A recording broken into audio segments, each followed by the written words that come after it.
네, 취재 현장 이어갑니다. 세계 최대 석유 수출국인 사우디와 러시아가 연말까지 감산을 연장하기로 했다는 소식에 국제유가가 올 들어 최고치를 기록하고 있습니다. 국제유가가 오르면 울상짓는 곳들이 많지만은 오히려 이럴 때 웃는 분야도 있죠. 바로 정유업계인데요. 오늘 산업부 김채영 기자와 함께 자세한 얘기 나눠보겠습니다. 어서 오십시오. 유가 얼마나 올랐습니까? 네, 런던 RC 선물 거래소에서 브렌트유 선물 가격이 어제 기준으로 0.14% 올라서 배럴당 90.60달러에 거래를 마쳤습니다. 네. 지난달 29일 이래로 8거래일 연속 상승세를 이어가고 있는데요. 이번 주 사우디와 러시아가 올 연말까지 감산을 연장하기로 결정하면서 10개월 만에 최고치를 기록한 겁니다. 지금 같은 추세라면 100달러를 넘어설 것이란 전망도 있습니다. 예, 고유가 다시 또 접어드는 거 아니냐 이런 우려도 있는데요. 이 통상적으로 유가가 오르면은 정제 마진이 커진다 해가지고 정유업계가 좀 약간 반색을 한다 그럴까요? 그런 분위기인데 실제로 어떻습니까? 네, 말씀하신 대로 정유사들의 수익을 가르는 핵심 지표가 정제마진인데요. 지난달 23일 기준으로 싱가포르 복합 정제마진이 15.05달러로 올해 들어 최고치를 기록했습니다. 15달러를 넘은 건 지난해 7월 이후에 13개월 만인데요. 정제마진은 보통 4달러를 이익의 마진 모선으로 보는데 올 상반기에 2달러대까지 떨어졌다가 하반기 들어서 다시 회복세를 보이고 있습니다. 예, 올 상반기까지는 유가 약세로 인해서 정유사들이 상당히 좀 실적이 부진하다고 할까요? 그런 분위기였는데 하반기에 좀 나아진다고 볼 수 있나요? 네, 올해 정유 4사 올 상반기에 부진한 실적을 냈는데요.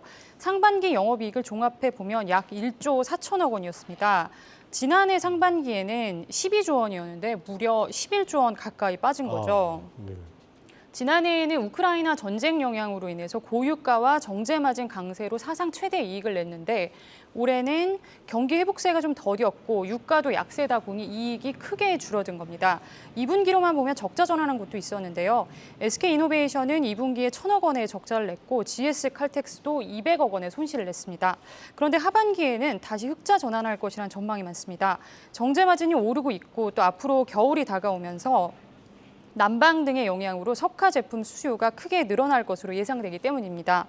사우디의 원유 공급 감소와 석화 제품 수요 증가가 맞물리면서 자연스럽게 이익도 늘게 되는 상황인 거죠. 증권사들의 3분기 실적 전망치를 보면 SK이노베이션은 영업이 6,500억 원으로 흑자 전환이 예상되고 S-오일도 5천억 원을 이익에 낼 것으로 전망이 나오고 있습니다. 실적 개선이 예상되면서 정유사들의 주가도 상승세를 타고 있습니다. 정유업계는 좀 다행스러운 상황이라고 보여집니다. 정유사들은 전통적으로 유가 흐름에 따라서 이익의 부침이 좀 있었는데 최근에는 이제 이 기름 말고 석유화학이나 2차 전지까지 이렇게 사업을 새로 뛰어드는 그런 상황이죠. 네, 그렇죠. 네, 정유업은 방금 말씀하신 대로 워낙 유가 흐름의 영향을 크게 받다 보니까 이익 실현 불확실성이 너무 크고 최대 이익 실현에도 한계가 있습니다. 또 거기다가 최근에는 전 세계적으로 ESG 바람이 불면서 정유사들도 친환경 사업에 뛰어들고 있는 건데요. 신사업을 통해서 유가 하락에 따른 실적 하락 리스크를 어느 정도 해지하려고 하는 건 거죠. 기업들도 최근 유가가 다시 오르는 상황을 내심 반기면서도 또 신사업을 빠르게 키우기 위해서 주력하고 있습니다.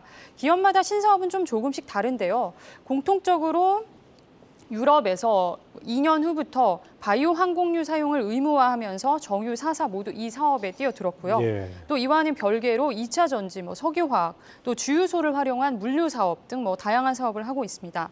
대표적으로 SK이노베이션은 정유사인 SK에너지가 전체 매출 60%를 차지하는 가장 큰 회사인데 최근에는 SK온을 통해서 2차 전지 사업을 키우고 있습니다.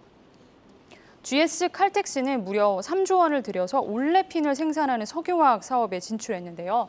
지난해 말에 여수의 공장 준공을 마치고 올해 가동에 들어갔습니다. 네, 신사업 분야도 상당히 다양한데요. 성과가 나온 게 좀 있습니까? 네, 아직은 정유사들이 신사업 진출이 좀 늦은 측면도 있었고요. 또 대부분이 최근에 시작한 상황이다 보니 완전 초기 상황입니다. 다만 정유사들은 당장 이익에 일희일비하기보다는 장기적 관점에서 투자를 늘리고 사업 체질을 바꾸겠다는 계획입니다. 네, 정유사들도 석유 이후 그 모습에 대한 고민을 해야 될 것 같습니다. 김채영 기자 잘 들었습니다.